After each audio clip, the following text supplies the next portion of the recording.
A family-run fast food franchise entered into a contract with a private security company to provide security guards at their locations. However, issues arose when the franchise claimed the security company breached the contract due to the guards failing to provide proper service, such as inadequate protection and unprofessional conduct.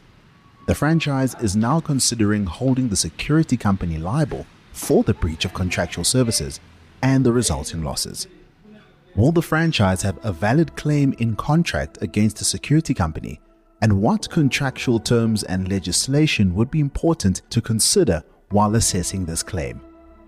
You are listening to Ensuring Trust with Leppard, a podcast where we share the stories behind the Leppard underwriting team who are in the business of protecting your reputation. In this episode, we delve into the importance and legal implications of contracts in the security industry and the effect that it can have on the insurance, the impact of legislation on these contracts, practical tips, and pitfalls to avoid. For this conversation, we're joined by Kerry, Waugh, Head of Security Liability in the Underwriting Department, and Stacy, Leppard, who is an admitted attorney and claims specialist. Welcome to you both. Thank you. Thanks, Zama. So, ladies, for the longest time, I've been wary of T's and C's and anything to do with contracts. Maybe I watched too much Ally McBeal growing up. I think it's a case of that. If we're going to go buy a new cell phone, my wife knows, pack some snacks because I'm going to read the entire contract there with the agent at the cell phone shop. So, Stacy, I'm assuming I'm in good company with my pedantic nature. Considering the example of the story at the front of the episode, could you please explain why the terms and conditions in security service contracts are so important? So the terms and conditions in security service contracts are important for several reasons. And just to name a few, the contracts provide for clarity of obligations. These terms define the specific duties and responsibilities of both the security service provider and the client. Right. Then risk management. These terms allocate the risk between the parties, and they often include provisions on indemnity, insurance requirements, and liability. For instance, a contract might specify who bears responsibility for any loss or damage arising from incidents on the security site and to what extent. Okay. Thus protecting both parties from undue financial and legal exposure. Yes. Breach of contract. These terms establish whether breach has occurred. And under South African law, a material breach allows the innocent party to either cancel a contract or claim damages, with a contract specifying what constitutes a breach and the available remedies. All right. Contracts often include dispute resolution mechanisms, such as arbitration or mediation, before resorting to litigation.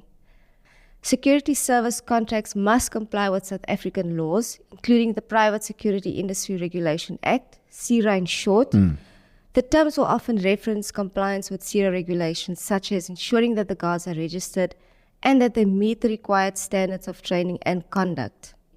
The contract may set out specific performance standards that the security company must meet, for example, response times or patrol frequencies. Failing to meet these standards could be grounds for claiming a breach of contract. Then finally, the termination clauses. These clauses are critical because they specify the conditions under which either party may terminate a contract. Okay. So then how do these contracts define the scope of the security company's responsibility? So when a loss occurs and a claim is reported, one of the first things the claim specialist will look at in the contract is the scope of work, or a clear directive outlining the duties of the security personnel, as well as a distinction of where these responsibilities of all the parties to the contract start and end. Okay, so then could you elaborate on this particular aspect? A well-drafted contract will specify the exact services the security company is expected to provide. Yeah. This may include guarding the premises, monitoring surveillance systems, conducting patrols, access controls, and response to alarms.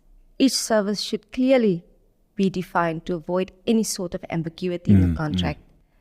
The contract will detail the specific sites or areas that the security company is responsible for, This could include particular buildings, sections of a property, or specific times when services are required, and will usually also stipulate the number of security guards to be deployed to each area on the site. Yes. The contract often sets out standards of performance expected, such as response times to incidents, the frequency of patrols, and the professionalism required from the security personnel. Okay. But we should not forget that the client also has reciprocal duties in terms of the contract. And these are just as important as a security company's duties. Certain duties can be imposed on the client to ensure effective collaboration between the client and the security company. These duties typically include providing access to the premises, the sharing of information. The client would be responsible for providing the security company with all the necessary information related to the premises. This would include the layout, the potential risks, any previous security incidents. This then helps the security company to effectively plan and execute their services accordingly. Payment obligations, very important. The client must fulfill their financial obligations under the contract. This would then mean paying for services rendered according to the agreement. The client should provide the security company with updated emergency contact information for key personnel, specifically where a security company provides alarm monitoring and armed response services. By clearly defining these aspects, the contract ensures that both the client and the security company understand their roles, responsibilities, and the expectations of the service provided. This then helps prevent disputes and provides a basis for resolving any issues that may arise at a later stage. So, Kerry, current stats indicate that in South Africa, private security guards outnumber the police by 4 to 1. Considering how stretched public resources are, especially when it comes to policing, armed private security plays a vital role for both businesses and individuals. Could you please explain the key regulations such as the Private Security Industry Act and other relevant local laws applicable to the security industry? Thanks, Mzamo. Yes, there are various pieces of legislation that have bearing on the running of a security company. Yeah. So like any other company, the Companies Act, Basic Conditions of Employment Act, POPIA, the Consumer Protection Act, these all have relevance, but more importantly are 3 pieces of legislation that are specific to this industry, being the private security industry regulatory authority, like Stacy said, we just call that CIRA, the Criminal Procedures Act, and the Firearms Control Act. The powers of the private security industry provider actually emanate primarily from the CIRA Act and the Criminal Procedures Act, as well as the Constitution. The Criminal Procedures Act details what functions they are allowed to perform and to what extent. One must remember that a security guard does not have the same powers as the South African Police Services. Yes. A security guard is still a private citizen, and he can only act within the Constitution and the law as a private citizen. The purpose of the Private Security Industry Regulatory Authority is to regulate security companies.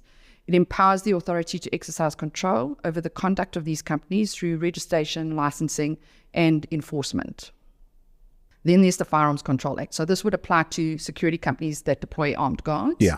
It regulates the accreditation, licensing, training, and competency. As you were talking about POPIA, for instance, earlier, I always wonder what happens to those ledgers as you walk into a certain building and they say, right, your name, who you came to see, is it private, is it PVT, or is it or is it work related? And then they take numbers and everything. I always wonder, like, what happens to that information and what's the security company's obligation regarding the information that they get? So POPIA regulates how they look after and how they keep it storage. It's more about how they keep that information private after the fact. Because I actually had that argument with my own security on the complex that I live in, because for access control, we had to give them information. And the first question I asked was, how are you keeping this? Because they've got my ID number. They've got a copy of my ID book. I'm like, how are you keeping this information private? I don't know where it's going or what you're going to do with it. So 100%, there is a big responsibility on security companies to keep that information private. Now, every now and then in the news, we'll hear how law enforcement, in collaboration with private security companies, conducted a tactical operation. For instance, a joint operation to combat illegal mining, like in recent months, or against a vehicle theft syndicate. In the South African context, there's clearly a lot of public-private crossover in the security cluster. That said, as you mentioned earlier, the private security firms are not law enforcement, which means there's a certain amount of exposure they must mitigate. What's the impact of regulatory frameworks on the operations and liabilities of security companies? Okay, so compliance with legislation and corresponding regulations is not optional for security companies, and it places significant responsibilities on the owners and management, more so than you would see, I think, in any other industry. Yes. It's quite cumbersome. Non-compliance has its own set of consequences and can impact on the operations and liabilities insofar as owners and employees can be arrested. Okay. There are substantial fines. Fines up to R1 million can be, and penalties as well, and the loss or suspension of their CIRA registration, in which case they have to cease operations. There's also the risk of claims. So obviously, this being an insurance podcast, we do have to mention claims. There's also the risk of claims being made against the company by their clients, or independent third party for losses that they incurred due to a misconduct or negligence of their employees. Regulations and legislation then ensure that security companies are held accountable for their actions. In terms of compliance, security companies must adhere to the Private Security Industry Regulatory Act, the relevant regulations in the Code of Conduct that have all been drawn up that go along with that. It's a criminal offence to render in any manner a security service for a reward, remuneration, fee or benefit unless you are registered in terms of the Act. So we do have in South Africa, on the odd occasion, you'll see when they're doing enforcement, that they find security companies that are running that are not registered, or their guards are not registered. So it applies to both the companies, and the individuals have to be registered with CIRA. And the onus is on the security company to ensure that each employee is registered and that registration is kept current. So we've seen it in the past where I don't know that it's so easy anymore because CIRA is quite a well-run organization these days. But in the past, we saw these guards they'd commit a crime, go to jail. Okay. Their families would continue to pay their CIRA registration. So when they came out of jail, They just went straight back continued to the job. working. Oh, Yeah, wow. It was quite a thing. So it is also a requirement that all security personnel are trained and that the training they receive is accredited. This is also the responsibility of the company, along with any refresher training, that they ensure that the security personnel may require. And this has to include being properly informed about the nature and scope of the functions and duties as well as their legal powers. So like we said, the Constitution has bearing here because every citizen has the right to freedom, a right to privacy, and the right to bodily and psychological integrity. A person cannot be deprived of these rights without just cause, which security personnel need to keep in mind when they provide the services, and particularly when making an arrest. We don't want to end up having constitutional arguments with third parties.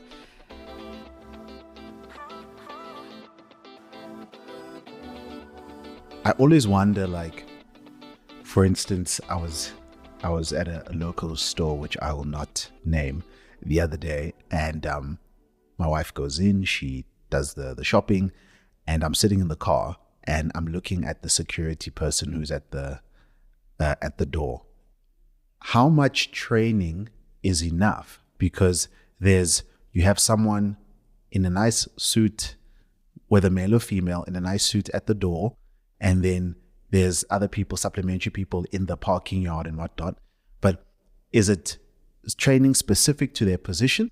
Because, like, are we expecting them to remove a shoplifter, or are we expecting them to engage someone who's trying to rob the place? How much training is sufficient? Or is it really a case of all you're here to do is to perhaps dissuade someone from shoplifting, not necessarily engage? Yeah, so it depends on what they're actually supposed to be doing in the store. So as you say, you'll have different security guards with different responsibilities. Yes. So we've already said the contract must have a scope of work, and we'll deal with that a little bit later again. In that scope of work, it will say you stand on the door and you just tick the slip and make sure that everybody, what items is on the slip is in the bag.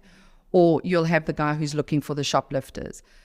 It is we always highlight to our security companies that, particularly with regards to the shoplifting issue, because that's where we do see a lot of wrongful arrest and defamation claims coming, is that they get permission, express permission from the store owners or whoever they're contracting with, these big chains, to gives them permission to actually make that arrest. So they're not doing it they've been told by the store owner under certain circumstances, then you have to do certain things. And making an arrest is one of those, because of this issue around constitutionality that attaches to, if what happens when a male security guard now decides to touch a female shoplifter, or forcibly move her, or it becomes a big problem. Yeah. There was an instance a few months ago where, so the story was that a manager found someone who was shoplifting, and this is something they'd done previously, almost like to scare the shoplifter from doing this. They put the person in the fridge, for instance, right? And then this one time they forgot the person, and the person is now deceased. I'd imagine there are a lot of security guards who find themselves in that situation where they're then told by managers to do things in the store, as in not necessarily put someone in cold storage, but this is something that would infringe on someone's rights. And it puts them in a situation, a difficult situation, because they know what's the right thing to do. Yes. But they've been instructed by someone in seniority to do the opposite. That becomes a claims issue and a defense issue. When you have to deal with a claim, then it becomes a matter of defense, because he has now followed the instructions of someone in a senior position. But you never know how it's going to end up. Yeah. But yes, it's very scary. In light of that, could you please share a few important industry standards and best practices that security companies should adhere to? So like I said earlier, it's quite cumbersome. There's a lot of sort of basic industry standards and best practices that they should comply with. So some of them are fairly obvious. Yeah. Okay. So for instance, complying with legislation regulating the industry and ensuring that they have the relevant licenses. But security companies also use this legislation and code of conduct as a guideline for drafting internal policies, because there's a code of conduct that tells you how to behave. Yes. Utilize that to draft your internal policies. And then review them regularly, because obviously we don't see huge changes in regulations and legislation in the security industry, but there are changes. Keep up with technology, keep up with the changes in legislation, review those internal policies regularly, and redraft them. Then there's the employment practice. Okay, so it's essential that security companies have robust and effective employment practice, both in respect of initial hiring and continued employment, because you're dealing with security personnel. They don't earn mountains of money. Yeah. Their personal situation can change at any time. We've seen claims where security guards have been employed for 10, 15 years, have been exemplary, and then suddenly they steal. And they've stolen because something in their private life has changed. So you've got to continually keep on top of these types of things. For instance, with CIRA, when you initially employ security guards, you've got to ask for a CIRA registration. But don't just ask for the registration certificate. Double check with CIRA that they are actually CIRA registered. It's a website thing. It's easy. It's online. And then always try to double check their IDs. We've also seen where there's been like brothers, and the one brother will use the other brother's ID. And so he becomes a security guard, but he's actually not a security guard. And so always try and check the IDs as well. But I think that's also written into legislation now, that the IDs have to be legitimate and checked. Okay. Criminal checks, this is a non-negotiable. It's not enough just to assume that because they have CIRA registration that they don't have criminal records. Check with ID code, check with SAPs. And I would prefer that they do it regularly, even, once employed. It's not essential. But also when these guys are on high-value sites, if they're on banks, warehouse facilities. Yeah, warehousing facilities that have high-value cargo areas and that type of thing, they need to undergo regular truth verification testing and lifestyle audits. If he suddenly bought a motor vehicle that he can't afford, someone should be asking questions. You also need to make sure that you hire suitably qualified staff. And this goes back to, I think we've mentioned it earlier, I think Stace mentioned it earlier. It's not. You've got to make sure that they've received the training. So the training certificates must be legitimate, and that the training institutions are registered with SACITA. There are some fly-by-night training institutions out there as well. So you need to make sure that that's legitimate training, and give refresher training where you can. And I know it always comes down to an expense, but where they can, give refresher training. Ensure compliance with the Sectoral Determination 6 of the Basic Conditions of Employment Act, because this prescribes minimum wages, number of hours, and leave days. We don't want tired guards on shift. We're quite particular about that. There is a compliance with the Basic Conditions of Employment Act. The record keeping, very important to maintain certain records. But again, this is something that is actually regulated within the Code of Conduct for CIRA. And then, as Stacy said, ensure that you have written contracts in force. We can't, I know that the Act actually specifies as well. It says that there has to be contracts in force. But along with that is the scope of work. As insurers, that is an essential part of doing our claims assessment, is looking at the scope of work. What is the guard supposed to do? What are their responsibilities? What are their duties? Where do they start? Where do they end? Make recommendations.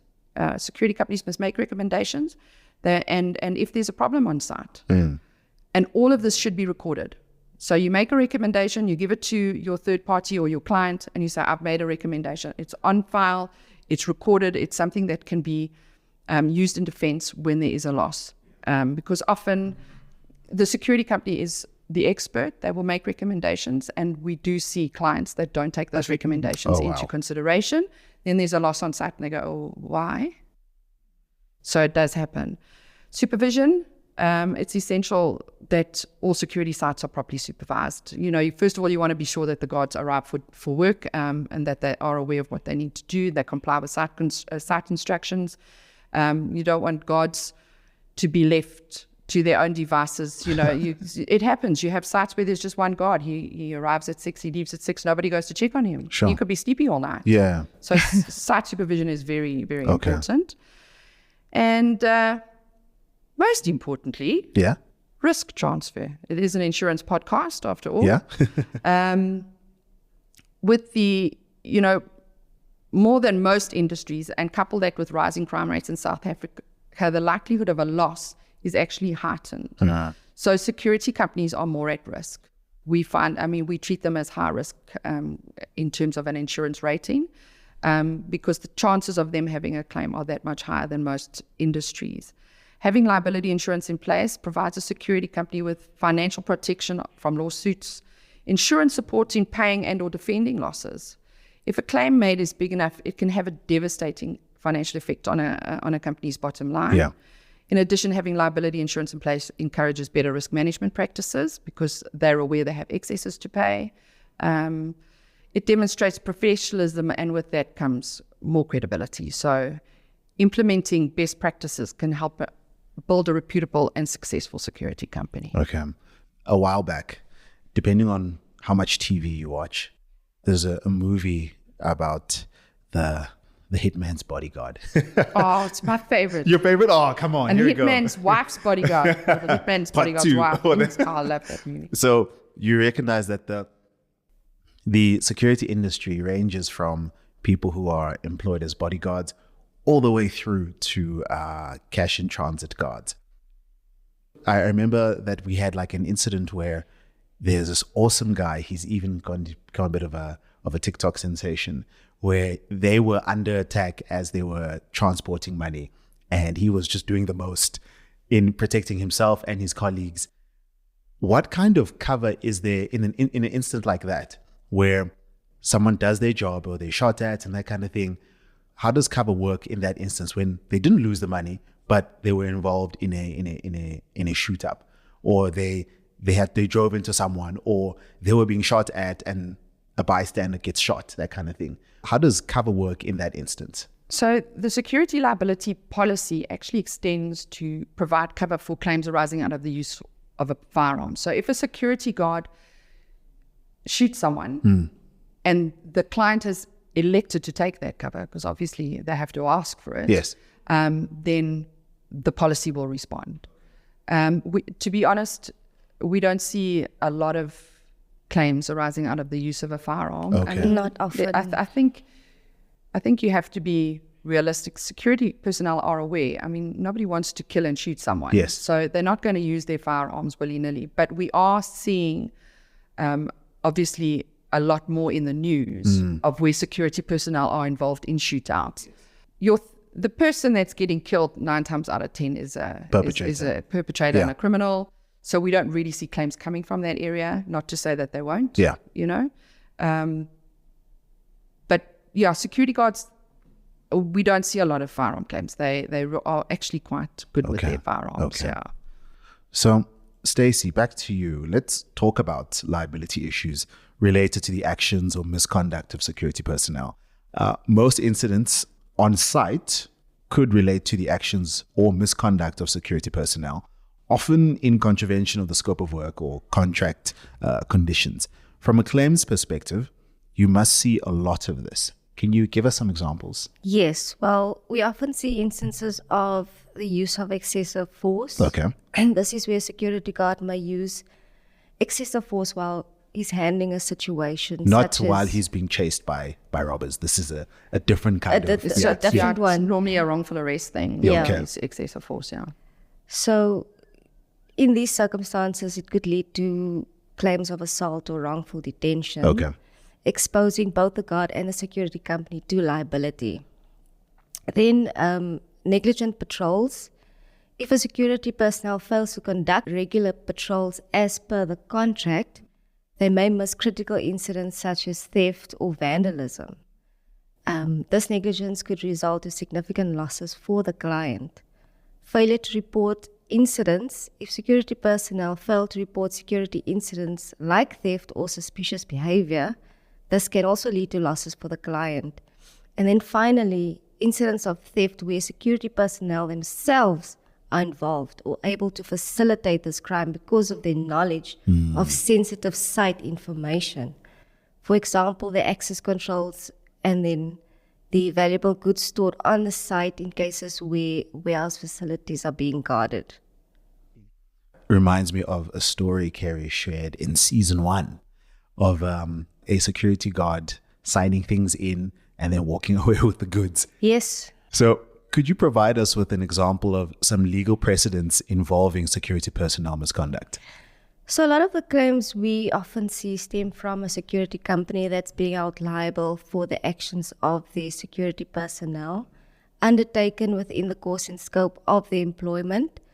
This legal concept is referred to as vicarious liability. Okay. A very good example of vicarious liability is the case of Lorero and others versus Imvula Quality Protection. In this case, a private security company was contracted to provide a 24-hour armed guard at the Lorero home. On a night in January 2009, robbers masquerading as police officers drove up to the driveway and demanded entry. The guard on duty opened the pedestrian gate, allowing the robbers to apprehend him and gain access to the home. They confronted the Loreros and the household staff, stealing goods valued at over 10 million. Ooh. The Loreros successfully asked the High Court to hold Imvula liable in both contract and delict. That judgment was later overturned by the Supreme Court of Appeal, and the matter was finally resolved in the Constitutional Court. In a unanimous judgment written by Justice van der Merwe, leave to appeal was granted and the appeal was upheld with costs. Okay. The conclusion was that the contract between Mr. Lorero and Imvula was breached when the guard gave the robbers access, contrary to an express oral agreement not to allow anyone onto the premises without authorization. Imvula is vicariously liable in delict because its employee acted wrongfully by opening a gate to robbers and negligently by failing to foresee the reasonable possibility of harm and to take steps a reasonable person in his position would have taken to guard against it. Wow. I have so many questions. I remember when this happened, we were shocked, to be honest, that because it's very difficult for a security guard to say no to a policeman. Keeping in mind that the perpetrators had dressed as policemen. Right. Yeah. And that's how they gained access to that property. So we honestly thought that that was a good defense at the time.